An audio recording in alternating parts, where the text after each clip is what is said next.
ನಮಸ್ಕಾರ. ಇವತ್ತು ಕುಂಬಳಕಾಯಿ ಪಲ್ಯ ಮಾಡೋದನ್ನು ತೋರಿಸ್ತೀನಿ. ಸಿಹಿ ಕುಂಬಳಕಾಯಿ ಪಲ್ಯ ಭಾಳ ಅಂದ್ರೆ ಭಾಳ ರುಚಿ ಆಗ್ತೈತಿ. ಆರೋಗ್ಯಕ್ಕಂತೂ ಭಾಳ ಒಳ್ಳೆಯದು. ಕಣ್ಣಿನ ದೃಷ್ಟಿ ಸಲುವಾಗಿ ಮೇನ್ ಇದು ಕುಂಬಳಕಾಯಿ ತಿನ್ಬೇಕು. ಹಳದಿ ಕುಂಬಳಕಾಯಿ ಏನು ಸೂಪರ್ ಆಗೈತೆ ನೋಡ್ರಿ. ಎಳೀದೈತಿ. ಚಿಕ್ಕದೊಂದು ಕುಂಬಳಕಾಯಿ ಒಳಗೆ ಅರ್ಧ ತೊಗೊಂಡೇನೆ ನಾನು. ಅರ್ಧ ನಿಮಗೆ ತೋರಿಸಿದೆ. ಈಗ ಈ ಥರ ಹೋಳು ಮಾಡಿಟ್ಕೊಂಡೇನಿ. ಹಸಿಮೆಣ್ಸಿನ್ಕಾಯಿ ಪೇಸ್ಟು, ಈರುಳ್ಳಿ ತೊಗೊಂಡೇನಿ. ಪಲ್ಯ ಮಾಡೋಣ ಬರ್ರಿ. ಬಿಸಿ ಬಿಸಿ ಜೋಳದ ರೊಟ್ಟಿಗೆ ಒಳ್ಳೆ ಕಾಂಬಿನೇಷನ್ ರೀ ಇದು. ಉತ್ತರ ಕರ್ನಾಟಕದಾಗಂತೂ ಭಾಳ ಅಂದ್ರೆ ಭಾಳ ಸಿಗ್ತಾವೆ. ಈ ಕುಂಬಳಕಾಯಿ ಸಿಗ್ಬೋದು, ಎಲ್ಲ ಕಡೆ ಸಿಗ್ಬೋದು. ಆದ್ರೆ ಉತ್ತರ ಕರ್ನಾಟಕದಾಗ ಫೇಮಸ್ ನೋಡ್ರಿ ಈ ಪಲ್ಯ. ಹೆಚ್ಚು ಕಡಿಮೆ ಜನ ಮಾಡ್ತಾರೆ. ಇದು ಕಣ್ಣಿನ ದೃಷ್ಟಿಗೆ ಭಾಳ ಒಳ್ಳೆಯದು, ಆರೋಗ್ಯಕರ ಅಂತ ಹೇಳ್ಬೋದು. ಹಳದಿ ಕುಂಬಳಕಾಯಿ ಕಣ್ಣಿನ ದೃಷ್ಟಿಗೆ ಭಾಳ ಒಳ್ಳೆಯದು. ಈಗ ಹಳದಿನ ಐತೆ ನೋಡ್ರಿ. ಅದು ಎಷ್ಟು ಚೆನ್ನಾಗೈತಿ. ಅರ್ಧ ಕುಂಬಳಕಾಯಿ ತೊಗೊಂಡೇನಿ, ಅರ್ಧ ನಿಮಗೆ ತೋರಿಸೀನಿ. ಒಂದು ಕಡಾಯಿ ಇಟ್ಟು 2 ಟೇಬಲ್ ಸ್ಪೂನ್ ಎಣ್ಣೆ ಹಾಕಿ, ಒಂದು ಸ್ವಲ್ಪ ಸಾಸಿವೆ ಜೀರಿಗೆ ಹಾಕಿ, ಸಾಸಿವೆ ಜೀರಿಗೆ ಚಟಪಟ ಅನ್ನಲಿ. 2 ದೊಡ್ಡ ಉಳ್ಳಾಗಡ್ಡಿ ತೆಳ್ಳಗೆ ಉದ್ದಕ್ಕೆ ಹೆಚ್ಚಿಟ್ಕೊಂಡೇನಿ, ಹಾಕ್ತೀನಿ. ಇದಕ್ಕೆ ಎಣ್ಣೆ ಉಳ್ಳಾಗಡ್ಡಿ ಒಂದು ಸ್ವಲ್ಪ ಜಾಸ್ತಿ ಬೇಕು. ಹಸಿಮೆಣ್ಸಿನ್ಕಾಯಿ ಪೇಸ್ಟ್ ಇರಲೇಬೇಕು. ಒಣ ಖಾರ ಹಾಕಿದ್ರೆ ರುಚಿ ಬರಲ್ಲಿದು. ಹಸಿಮೆಣ್ಸಿನ್ಕಾಯಿ ಪೇಸ್ಟೇ ಬೇಕು. ಹಸಿಮೆಣ್ಸಿನ್ಕಾಯಿ ಪೇಸ್ಟ್ ನಿಮಗೆ ಮಾಡೋದನ್ನು ತೋರಿಸೇನೆ ನಾ ಹಿಂದೆ ವಿಡಿಯೋದಾಗ. ಏನಿಲ್ಲ ಅದ್ರಾಗ ಮೆಣಸಿನ್ಕಾಯಿ, ಬೆಳ್ಳುಳ್ಳಿ, ಕರಿಬೇವು, ಕೊತ್ತಂಬರಿ, ಜೀರಿಗೆ ಇಷ್ಟು ಹಾಕಿ ಪೇಸ್ಟ್ ಮಾಡಿ ಇಟ್ಕೊಂಡಿರ್ತೇವೆ ಪಲ್ಯಗಳಿಗೆ. ಹೆಚ್ಚು ಕಡಿಮೆ ಎಲ್ಲ ಪಲ್ಯಗಳಿಗೂ ನಾವು ಇದನ್ನೇ ಬಳಸೋದು. ಹಸಿದಾಗಿರ್ತೈತಲ್ಲ, ಅದಕ್ಕೆ ಈರುಳ್ಳಿ ಮತ್ತು ಹಸಿಮೆಣ್ಸಿನ್ಕಾಯಿ ಪೇಸ್ಟು ಹಸಿ ಸ್ಮೆಲ್ ಹೋಗಿ ಚೆಂದಾಗಿ ಎಣ್ಣೆಯೊಳಗೆ ಬೇಯಲಿ.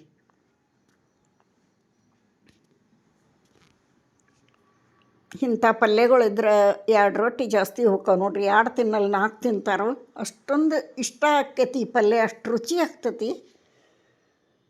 ಇವಾಗ ಈ ಕುಂಬಳಕಾಯಿ ಹೋಳುಗಳನ್ನು ಹಾಕಿಬಿಡೋಣ.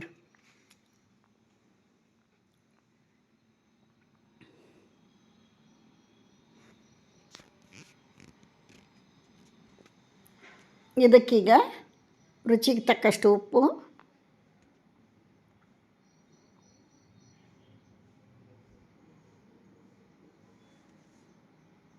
ಭಾಳ ಜಲ್ದಿ ಕುದೀತತಿ ಇದು, ಭಾಳ ಟೈಮ್ ತೊಗೊಳಂಗಿಲ್ಲ. ಉಪ್ಪು ಹಾಕೋಣ, ಅರ್ಶಿಣ ಪುಡಿ ಹಾಕೋಣ, ಮನೆಯೊಳಗೆ ಮಾಡಿದಂಥ ಮಸಾಲೆ ಪೌಡ್ರ್ ಹಾಕೋಣ. ನಾ ಮಸಾಲೆ ಪೌಡ್ರ್ ರೆಸಿಪಿ ಹಾಕೇನಿ ಈಗಾಗಲೇ ಹಿಂದಿನ ವಿಡಿಯೋದಾಗ. ಅದೊಂದು ಮಸಾಲೆ ಇದ್ರೆ ಯಾವುದೂ ಬೇಡ ನೋಡ್ರಿ, ಅಷ್ಟು ಟೇಸ್ಟ್ ಆಗ್ತೈತಿ.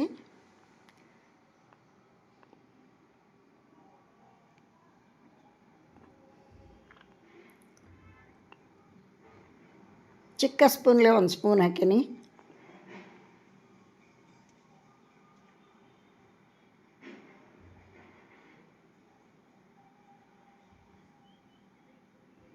ಆನಂತರ ನೋಡ್ರಿ ಗುರಾಳ ಪೌಡ್ರ್, ಇದಂತೂ ಇಂಪಾರ್ಟೆಂಟ್. ಗುರಾಳ ಪೌಡ್ರ್ ಇಲ್ಲದೆ ಉತ್ತರ ಕರ್ನಾಟಕದಾಗ ಪಲ್ಯಗಳೇ ಇಲ್ಲ. ಆಮೇಲೆ ಚೂರು ಬೆಲ್ಲ. ಇದನ್ನೆಲ್ಲ ಚೆಂದ ಮಿಕ್ಸ್ ಮಾಡಿ, ಇದು ಭಾಳ ನೀರು ಹಿಡಿಯಂಗಿಲ್ಲ ಕುದಿಯೋಕೆ. ಒಂದು ಟೀ ಕುಡಿಯೋ ಲೋಟದಲ್ಲೇ 1 ಲೋಟ ಹಾಕಿದ್ರೆ ಸಾಕು, ಜಲ್ದಿ ಕುದೀತತಿ ಇದು. ನೀರು ಭಾಳ ಹಿಡಿಯಲ್ಲಿದು.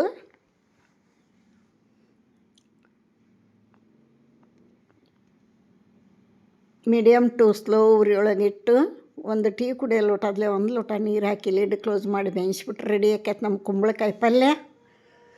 ಯಾರಿಗೆಲ್ಲ ಇಷ್ಟ ಕುಂಬಳಕಾಯಿ ಪಲ್ಯ? ನಮ್ಮ ಮನೆಯೊಳಗಂತೂ ಫೇವ್ರೇಟ್ ಇದು. ಬಿಸಿ ಬಿಸಿ ಜೋಳದ ರೊಟ್ಟಿನ ಮಾಡ್ತೀವಿ ಇವತ್ತು ನಾವು. ಯಾರೆಲ್ಲ ವಿಡಿಯೋ ನೋಡ್ತೀರಿ, ನಾ ಹಾಕೋಂಥ ವಿಡಿಯೋ ನಿಮಗೆ ಇಷ್ಟ ಆದ್ರೆ ಇಷ್ಟ ಆಗ್ತಾವು ಅಂತ ನಾನು ಅಂದ್ಕೊಂಡೇನಿ. ಯಾಕಂದ್ರೆ ನಿಮ್ಮ ರೆಸ್ಪಾನ್ಸ್ ನೋಡಿ ನನಗೆ ಭಾಳ ಖುಷಿ ಆಗೈತಿ. ಒಳ್ಳೆ ರೆಸ್ಪಾನ್ಸ್ ಕೊಡ್ತೀರಿ ಎಲ್ಲ ವಿಡಿಯೋಗಳಿಗೆ.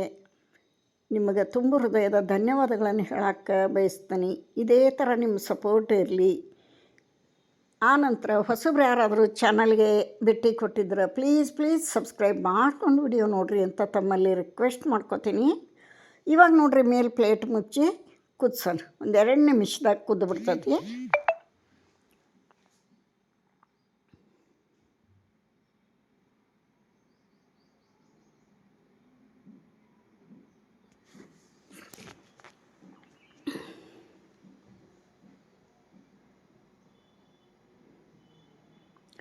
ನೋಡಿರಿ ಆಗಲೇ ಕುದ್ದು ರೆಡಿ ಆಗೈತಿ. ಅತೀ ಹಣ್ಣು ಮಾಡಬಾರ್ದು ಪಲ್ಯದನ್ನ.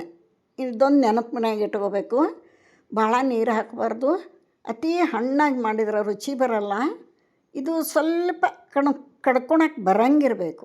ಸ್ವಲ್ಪ ಗಟ್ಟಿ ಇರಬೇಕು, ಸ್ವಲ್ಪ ಬೆಂದಿರಬೇಕು. ಹತ್ಗೀರು ಹತ್ಗೀರು ಹೊಡಿಬೇಕು, ಆದ್ರೆ ಗಿಜಿ ಗಿಜಿ ಆಗಬಾರ್ದು. ಇದು ರುಚಿ ಬರೋಲ್ಲ. ಇದು ನೋಡಿರಿ ಪರ್ಫೆಕ್ಟಾಗಿ ರೆಡಿ ಆಗೈತಿ. ಈಗ ಪ್ಲೇಟಿಗೆ ಸರ್ವ್ ಮಾಡಿ ತೋರಿಸ್ತಾನೆ.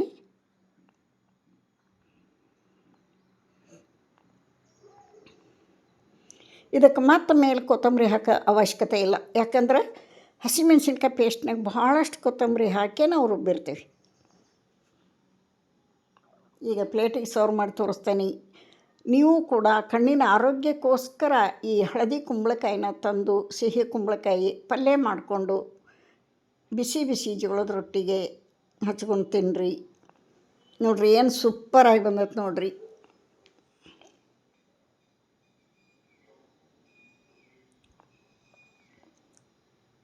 ಇಲ್ಲಿಗೆ ಈ ವಿಡಿಯೋ ಮುಗಿಸ್ತೀನಿ. ಮತ್ತೊಂದು ರೆಸಿಪಿಯೊಂದಿಗೆ ಸಿಗ್ತೀನಿ. ಅಲ್ಲಿವರೆಗೆ ಎಲ್ಲರಿಗೂ ನಮಸ್ಕಾರ.